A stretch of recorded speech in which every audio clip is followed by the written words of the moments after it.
এই ছেলেরা যুবকেরা বাপেরা আল্লাহ নবী মেরাজে জমিনে গিয়ে তাহলে কি বললেন, আল্লাহ পাক আমি ওই যেমন করে কবুলিয়াতের দোয়াটা আপনার কাছে জমা রেখে দিলাম, আমি এই দোয়া নেব ওই দিনেতে যেদিন বাপ ছেলেকে ছেড়ে দেবে, ছেলে বাপকে দেখে সরে যাবে, মা মেয়েকে দেখে সরে যাবে।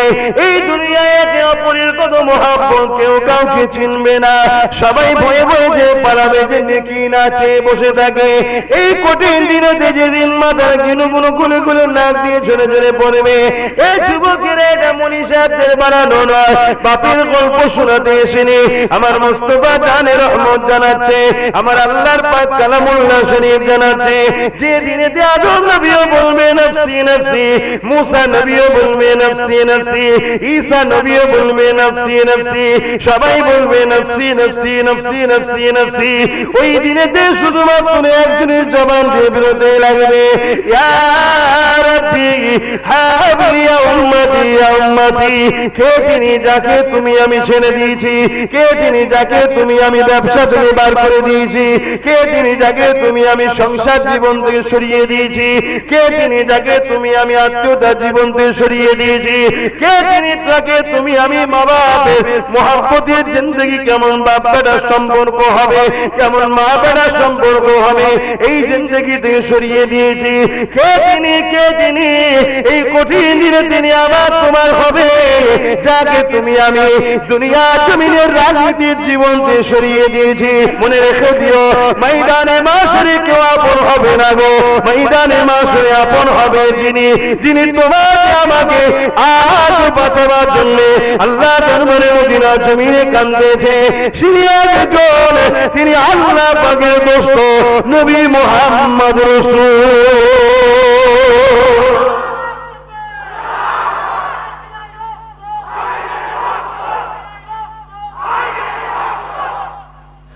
বাপেরা, এই জীবন চিরস্থায়ী নয়,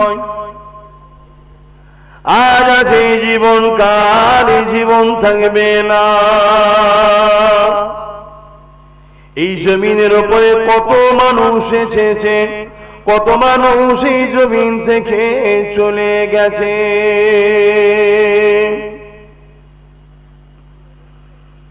এই যুবকেরা, কুল্লু নাফসিন যায়কাতুল মউত, প্রতিটা নফসকে মৃত্যুর স্বাদ চাখতে হবে। সে জমিদারের সন্তান হোক, সে গরিবের সন্তান হোক, সে রাজার ছেলে হোক, আর বা ফুটপাতে পড়ে থাকা গরিবের ছেলে হোক, প্রতিটা জিনিসকে মৃত্যুর স্বাদ চাখতে হবে। সূরা রহমানের মধ্যে আল্লাহ জানান, কুল্লু মান আলাইহা ফান, সবকিছুই আল্লাহ ফানা করে দেবে। এ যুবকেরা, তরুণেরা, বাপেরা, একটা দিন আল্লাহ রেখে হিসাব নেবে। কারণ এই দুনিয়া জমিন হলো পরীক্ষার হলের মতো, যখনই ঘন্টা বেজে যাবে খাতা জমা নেওয়া হয়ে যাবে, আর তোমাকে সুযোগ দেওয়া হবে না। যেদিন রেজাল্ট বেরোবে, তুমি যদি ঠিকভাবে পড়াশোনা করে কাজ করে যদি লিখতে পারো, তোমার আমলের জিন্দেগি লিখা খাতা যদি ভালো হয়, তুমি তখন হাসতে লাগবে। আর যদি খারাপ হয়ে যায়, সেদিন তোমায় কাঁদতে হবে। বুঝাবার জন্য বলে যায়, যদি দুনিয়া জমিনে তোমার আমলের জিন্দেগি ইমান অবস্থায় ভালো হয়, আল্লাহর কাজগুলো ঠিকভাবে যদি করে যেতে পারো, মৃত্যুর ঘন্টার পরে সব বন্ধ হয়ে যায়। একটা দিন আছে, ওই দিন রেজাল্ট হবে। ওই দিনটাকে সূরা জুমার ৬০ নম্বর আয়াতে আল্লাহ জানিয়ে দেয়, সুম্মা নুফিকা উখরা ফাইযাহুম কিয়ামুন ইয়ানজিরুন, আবার সিংহায় ফু দেওয়া হবে, সবাইকে উঠানো হবে। সেই দিন সবাই দেখতে লাগবে, যে সামান্য পরিমাণ নেকিও করেছে তারও প্রতিদান পাবে, যে সামান্য পরিমাণ গুনাহ করেছে তারও প্রতিদান পাবে। এই যুবকেরা, আব্বারা, তরুণেরা, ওই দিনটা বড় কঠিন হবে। তরুণেরা, আব্বারা, মায়েরা, বোনেরা, যতদিন দুনিয়ায় নিঃশ্বাস চলছে আল্লাহ পাকে কাজগুলোকে করে নেন। কি কাজ করবো? মা তাকুমুর রাসূল ফাখুযুহু ওয়া মা নাহাকুম আনহু ফান্তাহু। রাসূল যা আদেশ করেছে মেনে নাও, নবী যা নিষেধ করেছে ছেড়ে দাও। যদিও রাসূলের কাজ ইসলামের কাজ করতে কম পারো, ইসলামের ক্ষতি কোনোভাবে না করে ফেলো, কেননা গুনার মাপ আছে, বেঈমানের মাফ নাই। ইসলামের যে ক্ষতি করে ও কখনো ঈমানদার থাকতে পারে না। তরুণেরা কি আলোচনা করব সবই তো জানেন, তবে একটু ভাবিয়ে দিয়ে যায়। ও ইচ্ছাকৃত ভাবে আমাদের দ্বারা ইসলামের ক্ষতি হয়ে যাচ্ছে না তো আমরা বুঝে উঠতেই পারছি না, অথচ আমরা সব একা একজন ইসলামের ক্ষতিকারকের খাতায় নাম ফিকে ফেলিনি তো।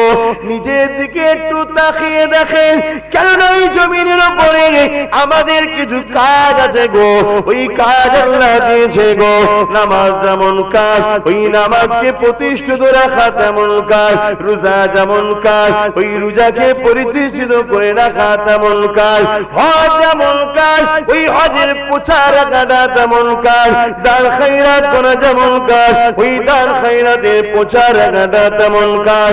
এ যুবকেরা তরুণেরা সব থেকে আর একটা কথা বলে যায়, নবী আমার বিদায় নেবার সময় আমাদের ঘরে কয়েকটা কাজ দিয়ে গেলে। কি কাজ দিয়ে গেলেন বাবারা? আমি নবী চলে যাচ্ছি তোমাদের কাছে, তিনটে জিনিস রেখে যাচ্ছি বাবা, এই তিনটে জিনিসকে তোমরা হেফাজত করবে বাবা। প্রথম নম্বর হলো কিতাবুল্লাহ, আল্লাহ পাকের কিতাব। এই কিতাবকে তোমরা মজবুত করে ধরবে, এই কিতাব পড়বে, এই কিতাবকে দুনিয়াতে প্রচার রাখবে, এটা নবী পাক বলে গেছে। দ্বিতীয় নম্বর হলো সুন্নতে রাসূলি, আমি নবী আমার সুন্নাতকে ধরো, এই সুন্নাতে প্রচার রাখো। তিন নম্বর হলো আহলে বাইতি, আমি নবী আমার খানদানদের রেখে গেলাম, আমার খানদানদেরকে মজবুত করে ধরবে, মহব্বত করবে।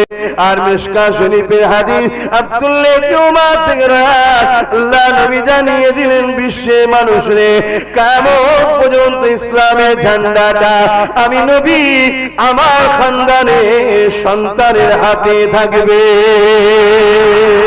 এই যুবকেরা তরুণেরা, সেই পবিত্র আল্লাহ পাক, সেই পবিত্র সত্তা যিনি তিনার প্রিয় বান্দাকে এই রজনীতে মসজিদে হারাম থেকে মসজিদে আকসা পর্যন্ত ভ্রমণ করিয়েছিলেন, সওয়ার করিয়েছিলেন। ওখান থেকে তিনি সিদরাতুল মুনতাহায় নিয়ে গিয়েছিলেন। ওখান থেকে আল্লাহ পাক তিনি তিনার প্রিয় বান্দা রাসূল পাক সাল্লাল্লাহু আলাইহি ওয়াসাল্লামকে কাবা কাউসাইন পর্যন্ত, আদনা পর্যন্ত নিয়ে গিয়েছিলেন। এই যুবকেরা তরুণেরা, এই মেরাজের রাতে নবী আমার যখন আল্লাহ পাকের কাছে গেলেন, অনেক কথা হয়েছে, তার মধ্যে কয়েকটা কথা বলি শোনে। একটা কথা হলো আল্লাহ নবীকে আমার আল্লাহ পাক এমন করে কবুলিয়াতের দোয়া দিয়েছিলেন। কবুলিয়াতের দোয়াটা কি জিনিস? প্রত্যেকটা নবী আলাইহিস সালামকে কবুলিয়াতের দোয়া আমার আল্লাহ পাক দিয়েছেন। এই কবুলিয়াতের দোয়া যেটা চাইবে সেটা কবুল হবে। আমার আল্লাহ নবী পাককে দিলেন, হাবিব আপনাকে আমি কবুলিয়াতের দোয়া দিলাম, যেটা চাইবেন আমি আল্লাহ পাক কবুল করে নেব। এই যুবকেরা তরুণেরা, নিজের বিবেকে প্রশ্ন করো, তোমরা কোন রাস্তায় আছো? কে তোমাদের ঘরে নবীর থেকে সরাচ্ছে? তোমরা একটু দেখো, কেননা পৃথিবীর জমিনে দুটো দল আছে। একটা দল হলো রহমানের অর্থাৎ আল্লাহ পাকের, আর একটা দল হলো ইবলিস শয়তানের অর্থাৎ আগে যার নাম ছিল। এই দুটো দল রয়েছে। এই যুবকেরা তরুণেরা বাপেরা, রহমানের দলে যদি থাকতে চাও তাহলে নবীর নবীর না বলতে হবে, নবীর ওয়ারিস উলামাদের অনুসরণ করে চলতে হবে। এই যুবকেরা ইবলিস দলের লোকেরা সর্বসময় চায় তোমাকে আমাকে বিভিন্ন দিক দিয়ে ভুলিয়ে ভুলিয়ে আল্লাহর বিরুদ্ধে দাঁড় করাবে। তাই তোমাকে আমাকে লড়াইতে ঢুকাচ্ছে, তোমাকে আমাকে সুদে ঢুকানো হচ্ছে, তোমাকে আমাকে জেনা ব্যভিচারে ঢুকানো হচ্ছে, তোমাকে আমাকে গানে ঢুকানো হচ্ছে, তোমাকে আমাকে যাত্রায় ঢুকানো হচ্ছে, তোমাকে আমাকে খেলার নামে সেখানে যাত্রা গান অর্ধলঙ্গ নারী এসে নাচানো হচ্ছে। তুমি আমি যুবক ছেলে দুনিয়ার ময়ায় জালে জড়িয়ে ওই খেলার ময়দানে চলে যাচ্ছি, যেখানে গিয়ে দেখতে লেগেছি অর্ধলঙ্গ নারীরা নাচতে লেগেছে, তুমি আমি দেখতে লেগেছে। এ যুবক একবার ভয় লাগে না?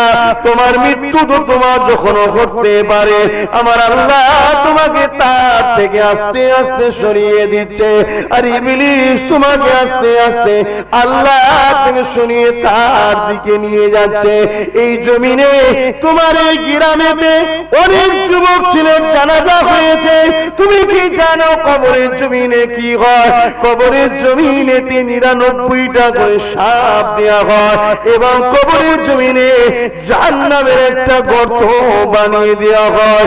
এই যুবক ছেলেরা কি খেয়ালে আছো, কি নেশায় আছো জানি না, তোমাকে এই নেশায় জড়িয়ে রেখে ওই দিকে তোমার বোনের বোরখা ধরে সন্ত্রাসেরা টানতেছে।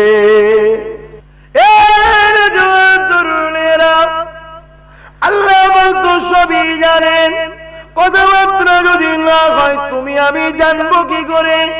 আল্লাহ জিজ্ঞাসা করেছেন, হাবিব এই কবুলিয়াতের দোয়াটা আপনি কবে নেবেন?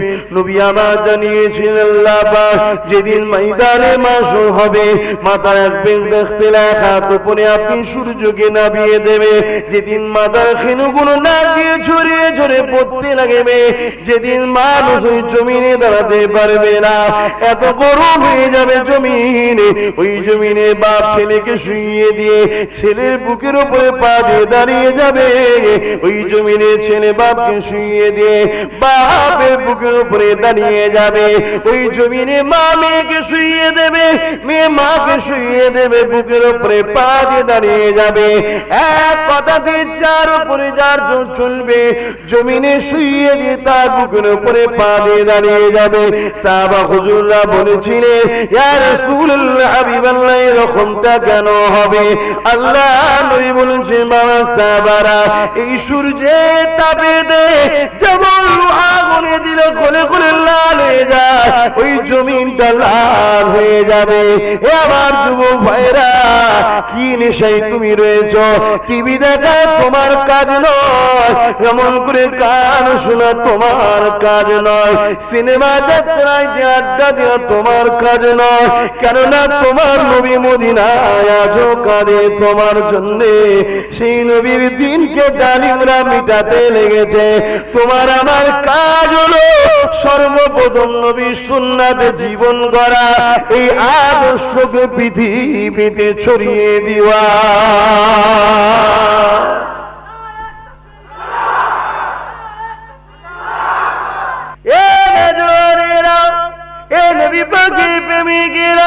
যে কথা বলতেছিলাম, এখনই যদি ইন্তেকাল হয়ে যায়, কাল দুপুরে জানাজা হয়ে যাবে, কবরে মাটি মনসিল হয়ে যাবে, ওই কবরের জমিনে কেউ সাথে যাবে না।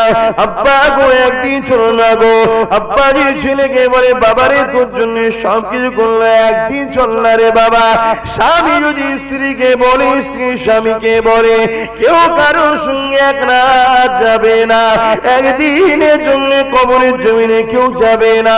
কিন্তু শুনে রেখে দাও, যারা দুনিয়ায় নবী নবী নবী নবী নবী নবী নবী নবী নবী করেছো, ওই কবরের জমিনে এখনই শুইয়ে দিয়ে সবাই তোমায় ফিরে চলে আসবে, ওই মদিনাওয়ালা কিন্তু তোমায় ছেড়ে দেবে না। বুখারী মুসলিমের হাদিস, তিনি তখন কবরে তাশরীফ নিয়ে আসে। আরো জোরে বলুন সুবহান। যে নবীকে ভুলে দুনিয়ার লিডার করে ধরল, ওই লিডার নাও যাবে না। যে নবীর দিনকে ছেড়ে দিয়ে দুনিয়ায় লোভ লালসা ধন দৌলতের পিছনে চলে গেলে, ওই টাকা পয়সা কবরে কাজে লাগবে না। আমি আবার বলছি, ভুল বুঝবেন না। আল্লাহ তোমায় যদি হালাল ইনকাম দেয়, তুমি BMW, মার্সিডিজ, ফেরারি যা খুশি চাপো, ইসলামে বাধা নাই। একটার জায়গায় 10টা এসি ঘরে লেগে আরামে শো, ইসলামে বাধা নাই, কিন্তু হালাল ইনকাম। আমি কিছু বুঝাতে পারছি? যাক, আমার আলোচনার দিকে ফিরে আসি। এ ছেলেরা, যুবকেরা, বাপেরা, আল্লাহ নবী মেরাজের জমিনে গিয়ে তাহলে কি বললেন? আল্লাহ পাক, আমি ওই যেমন করে কবুলিয়াতের দোয়াটা আপনার কাছে জমা রেখে দিলাম, আমি এই দোয়া নেব ওই দিনেতে যেদিন বাপ ছেলেকে ছেড়ে দেবে, ছেলে বাপকে দেখে সরে যাবে, মা মেয়েকে দেখে সরে যাবে। এই দুনিয়ায় একে অপরের কত মহাব্বত, কেউ কাউকে চিনবে না, সবাই ভয়ে ভয়ে যে পালাবে, যে নেকি না চেয়ে বসে থাকে। এই কঠিন দিনেতে যেদিন মাথার কিনুগুলো গুলো গুলো নাক দিয়ে ঝরে ঝরে পড়বে, এই যুবকেরা এটা মনি সাহেবদের বানানো নয়, বাপের গল্প শোনাতে এসেনি। আমার মুস্তাফা জানে রহমত জানাচ্ছে, আমার আল্লাহর পাক কালামুল্লাহ শরীফ জানাচ্ছে, যে দিনেতে আদম নবীও বলবে নফসি নফসি, মুসা নবীও বলবে নফসি নফসি, ঈসা নবীও বলবে নফসি নফসি, সবাই বলবে নফসি নফসি নফসি নফসি নফসি। ওই দিনেতে শুধুমাত্র একজনের জবান দিয়ে বেরোতে লাগবে, ইয়া রাব্বি হাবলি ইয়া উম্মতি ইয়া উম্মতি। কে তিনি যাকে তুমি আমি ছেড়ে দিয়েছি? কে তিনি যাকে তুমি আমি ব্যবসা থেকে বার করে দিয়েছি? কে তিনি যাকে তুমি আমি সংসার জীবন থেকে সরিয়ে দিয়েছি? কে তিনি যাকে তুমি আমি আত্মীয়তা জীবন থেকে সরিয়ে দিয়েছি? কে তিনি যাকে তুমি আমি মা বাপের মহব্বতের জিন্দগি, কেমন বাপ বেটার সম্পর্ক হবে, কেমন মা বেটার সম্পর্ক হবে, এই জিন্দগি থেকে সরিয়ে দিয়েছি? কে তিনি, কে তিনি? এই কঠিন দিনে তিনি আবার তোমার হবে, যাকে তুমি আমি দুনিয়া জমিনের রাজনীতির জীবন থেকে সরিয়ে দিয়েছি। যখনই রাজনীতির কথা বলা হয়, তখনই তোমরা বলো হুজুরের ছেলে কেন বলবে, হুজুরের ছেলে কেন বলবে? এই যুবকেরা শুনে রেখে দাও, জেনে রেখে দাও, রাজনীতি করা হালাল হালাল হালাল, আবার রাজনীতির নামে দুর্নীতি করা হারাম হারাম হারাম। রাজনীতি তুমি যদি মুমিন হও, ইমানদার হও, করতে যদি চাও, তাহলে মুহাম্মদ রাসূল দিয়ে শিখতে হবে, অন্য কারো থেকে তুমি শিখতে পারবে না, কারণ এটা তোমার জন্য হারাম হয়ে যাবে। কোন দেশে বাস করছো, কোন এলাকায় বাস করছো, ওসব গল্প আল্লাহ পাকের কাছে চলবে না। কেননা এই দেশে যদি যে যার লিডারকে মানতে পারে, তুমি আমি মুহাম্মদের গোলাম, তুমি আমি কেন আমার লিডারকে মানতে পারবো না? অন্যজন মানলে অসুবিধা নাই, অন্যজন মানলে সমস্যা নাই, তুমি আমি মানলে সমস্যা কোথায়? না, সমস্যা নেই, সমস্যা তো তোমার আমার ইমানে, আর সমস্যা হলো তোমার আমার সমাজে তথাকথিত কিছু মুসলিম দরদি লিডার যে বসে আছে, এদের মধ্যে সমস্যা, অন্য কোনো জায়গায় সমস্যা নাই। মনে রেখে দিও, ময়দানে মাসরে কেউ আপন হবে না গো, ময়দানে মাসরে আপন হবে যিনি, যিনি তোমাকে আমাকে আজ বাঁচাবার জন্য আল্লাহ দরবারে মদিনা জমিনে কাঁদতেছে, তিনি আল্লাহ পাকের দোস্ত নবী মুহাম্মদ রাসূল।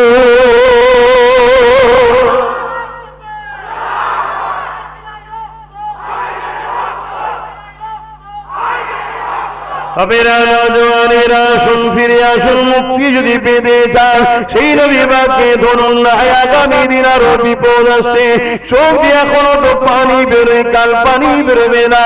এই দিনটা খুব বেশি দূর নয়, আমি আপনাকে বলে যাই 2-3 বছর ওয়েট করে দেখো, যদি আমার কোনো পছন্দ নয় যা খুশি করো, 2-3 বছর পরে মিলিয়ে নেবেন আমার কথা। আগামী দিন চোখ দিয়ে পানি নয়, পানির জায়গায় খুন বেরোতে রাখবে, খুন শুকিয়ে যাবে, দিশারা খুঁজে পাবেন না। কারণ নবী আমার কিয়ামত পর্যন্ত যা বলার বলে দিয়ে গেছে, সব বলে দিতে পারবো। এই যুবকেরা, তরুণেরা, বাবেরা, তবে চিন্তা বেশি বাকি নাই, কারণ পরিস্থিতি দুনিয়া খুব খারাপের দিকে। কারণ নবী আমার জানিয়ে দিলে, যখন দেখবে ঘরের বাপ কোনো চাকর হয়ে গেছে, জানবে দুনিয়া খুবই শেষের দিকে। যখন জানবে এমন করে মা কোনো দাসী হয়ে গেছে, তখন সমাজ বড় খারাপ হয়ে যাবে। ওই সময় জানবে কিয়ামত বড় কাছে চলে এসেছে। আল্লাহ নবী আরো জানিয়ে দিলেন, বাজারের যখন পাহারাদার, বাজার কমিটি, চোর বদমাই ডাকাত খুনিদের হাতে চলে যাবে, তখন ছিল রেখে দেবে দুনিয়া বড় শেষের দিকে। আল্লাহ নবী আরো জানিয়ে দিলেন, আখেরি জমানায় মেয়েরা হবে মোড়ল আর ছেলেরা হবে তাদের পিছু পিছু ঘোরা। এই সময় জানবে কিয়ামত বড় কাছে এসে গেছে।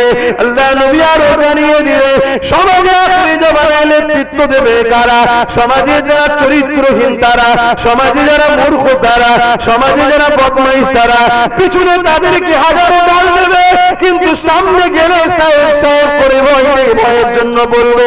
ওই সময় জানবে কিয়ামত খুবই কাছে এসে গেছে। এতে কি বাঁচার কি উপায় আছে?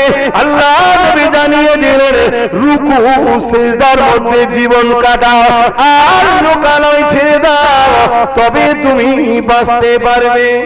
এই যুবকেরা, তরুণেরা, বাপেরা, বাঁচতে যদি চান ফিরে আসে, এখনো সময় আছে, বাঁচার একটাই রাস্তা আছে। লিডার চেঞ্জ করা বাহানা কোনো ব্যাপার নয়। নিজের জিন্দগিটাকে একটা নেতার অনুসরণ করে চালাতে হবে। তিনি অন্য কেউ নয়, কামলিওয়ালা, মাদানিওয়ালা, মুহাম্মদ রাসূলের অনুসরণ করে চলতে হবে। কেননা দ্বিতীয় কোনো অপশন নেই আমাদের কাছে। এই জমিনের উপরে যারা তোমাদেরকে ওই নবীর রাস্তা দেখাবে, তোমাদেরকে ধরে ধরে নবীর কদমে নিয়ে যাবে, তার সঙ্গে জুড়ে যাও, তার পাশেই দাঁড়িয়ে যাও। দুনিয়ার অন্য কাউকে দেখালে তার কাছে যেও না, নবীর পাশে দাঁড়িয়ে যাও। এই যুবকেরা, তরুণেরা, বাপেরা, আমাদের এই জমিনের উপরে কিছু কাজ রয়েছে। আর সমাজে একদল মানুষ বনে বেড়ায় ইসলাম নাকি নারীদেরকে অসম্মান করে, নারীদেরকে ইসলাম নাকি পরাধীন বানিয়েছে, নারীদেরকে নাকি ইসলাম কষ্ট দেয়। শোনা যায় না, যায় না, বলে না, বলে না। এদের সাথে কি আমরা একমত? আপনাদের অসুবিধা হচ্ছে? অনেক কথা আছে এই বিষয়টার উপর, একটু বলি নারীদের ব্যাপারটা। আজকে দিনে নতুন করে আবার একটা কথা উঠেছে, নারীরা তোমাদের হিজাব পরা যাবে না, কেননা হিজাব নারীদেরকে অসম্মান করা হয়। এ নওজওয়ানেরা, এ নবী পাকের প্রেমিকেরা, এ নারী সমাজেরা, আমি বলতে চাই, এই ঘড়ি আমি বানাইনি, যিনি বানিয়েছে তিনি ভালো জানে এটার জন্য কোনটা ভালো কোনটা খারাপ। এই মোবাইল আমি বানাইনি, যিনি বানিয়েছে তিনি জানে এটা কোনটা ভালো কোনটা খারাপ। অতএব মানুষের জন্য কোন খাদ্য ভালো, কোন ড্রেসটা ভালো, মানুষকে যিনি বানিয়েছে তিনি জানে। মোটেই মুসলমানরা নারীদেরকে পর্দা করার কথা বলে না, পর্দা করার কথা যিনি সৃষ্টি করেছে সেই মালিক আল্লাহ পাক বলেছে।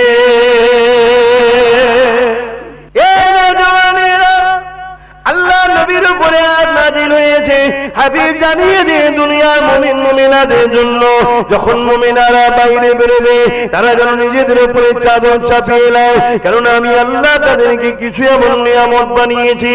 দুনিয়ার জমিনে অনেক মানুষ আছে যাদের অন্তরের মধ্যে শয়তানের বাস থাকবে, তারা এই মুমিনাগুলোর উপরে হামলা করে দেবে, তারা বেউজ্জতি হয়ে যাবে, ক্ষতি হয়ে যাবে। আর আমি পুরুষ আর নারী উভয়কে ইসলাম সমান মর্যাদা দিয়েছে, কিন্তু আমি নারীদেরকে বড় কোমল বানিয়েছি, নরম বানিয়েছি, হৃদয়টা বড় নরম করেছি। নারীরা পুরুষদের মতো অত শক্তিশালী মজবুত নয়। পুরুষরা যেভাবে নিজেকে লড়াই করতে পারবে, কিন্তু হিংস্র পশুর সামনে ওই এমন করে ওই নারীটা বেউজ্জতি হয়ে যাবে। যে আমি আল্লাহ ওই নারীগুলোর জন্য যেটা সেফটি সেটা হলো তাকে চাদর দিয়ে ঢেকে রাখা। এই যুবকেরা, তরুণীরা, বাপেরা, এই নবী পাকের প্রেমিকেরা, এখানে কথা উঠতে পারে ইসলাম নারীদেরকে কত কতটা মর্যাদা দিয়েছে ব্যাপারে একটু শোনো। আজ আমরা অনেকে জানি না, আল্লাহ নবী নূর নবী দয়ার নবী জানিয়ে দিলে এ বিশ্বের মানুষেরা নারী পুরুষ উভয় মর্যাদা সমান সমান, উভয় ইসলামের সমান সমান। তবে হ্যাঁ, একটু ব্যতিক্রম আছে। কেউ ইংলিশে 80 নম্বর পেয়েছে, কেউ ইংলিশে 20 নম্বর 30 নম্বর পেয়েছে, কেউ অঙ্কে 80 নম্বর পেয়েছে, কেউ অঙ্কে 30 নম্বর পেয়েছে।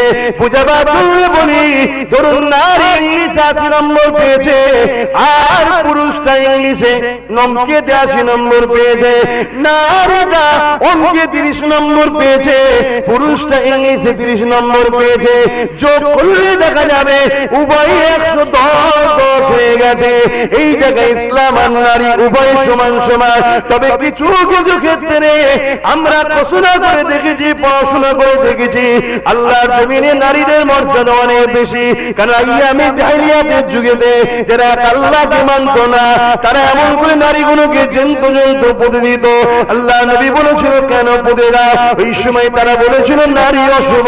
আমার নবী বিশ্বের মানুষকে জানিয়েছেন, না না না না, নারী অশুভ নয়, যিনি তোমাকে পুরুষ বানিয়েছে তিনি নারী বানিয়েছে। আর এই দুজনের মাধ্যম দিয়ে মহান স্রষ্টা চায় পৃথিবীর জমিনে মানুষ জাতির বিকাশ ঘটবে, এটা তার সিস্টেম। নারী কখনো অশুভ নয়। তবে আমি মুহাম্মাদের কাছে মেসেজ রয়েছে, কারো ঘরে যদি একটা দুটো তিনটে নারী সন্তান হয়, ওই বাপটা যদি মন খারাপ না করে, আল্লাহ জানি এমন বলে মেনে নিয়ে ওই 3 নারীকে বাপ যদি সুন্দর নাম দেয়, শিক্ষা দেয়, তাকে হেফাজতের সঙ্গে রাখে, তার ভরণ পোষণের দায়িত্ব বাপটা নিয়ে নেয় এবং বড় করে বিবাহটা দিয়ে দিতে পারে, ওই বাপের দায়িত্ব সে নবী আমার জানিয়ে দিলেন। নাগুল দুটো দেখিয়ে পাশাপাশি ওই 3 নারীর বাবা আর আমি রাসূলুল্লাহ আল্লাহ জান্নাতে পাশাপাশি থাকিব। আরো জোরে বলুন সুবহান। আসসালামু আলাইকুম। আমরা দেখছি আদা হুজুরদের নিত্য নতুন ওয়াজ আর গজল পেতে আমাদের চ্যানেলটি সাবস্ক্রাইব করুন, ঘন্টি বেল আইকন দাবিয়ে আমাদের পাশে থাকুন।